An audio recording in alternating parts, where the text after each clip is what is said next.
Allison, I'm going to go to you to start. You know,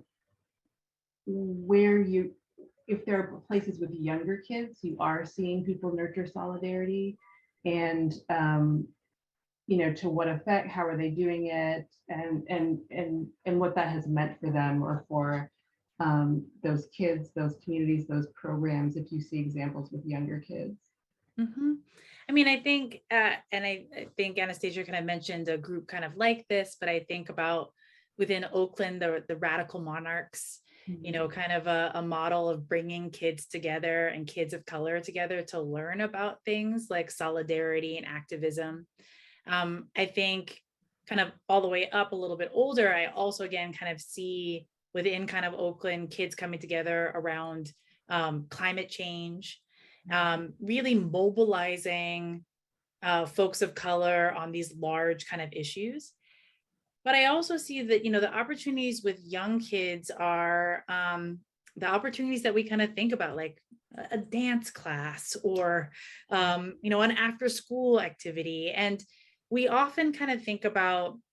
how we can support our kids in these kind of extracurricular, but we can also be thoughtful about how do we construct something that is also affirming for our kids.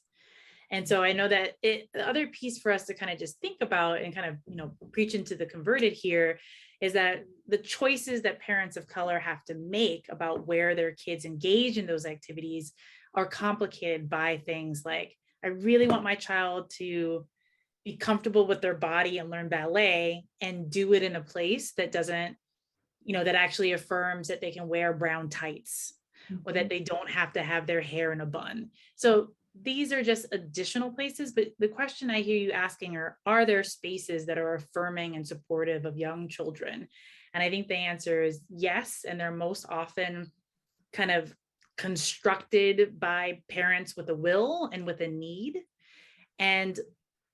it's also just, I think, another place to think about the added burden of parenting while a parent of color, the added kind of challenge. And it's also something I think, if we want to get kind of concrete, that there is an opportunity for us as parents to narrate to our children,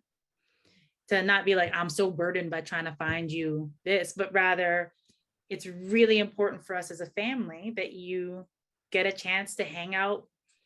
with kids who are different than you and who are similar than you. We're going all the way across town for this jujitsu lesson because we think it's really important that you have a teacher who looks like you. You know, there's a way that we can narrate that to our kids, and especially for young kids, that can be really affirming and also help make transparent some of the things that we're doing.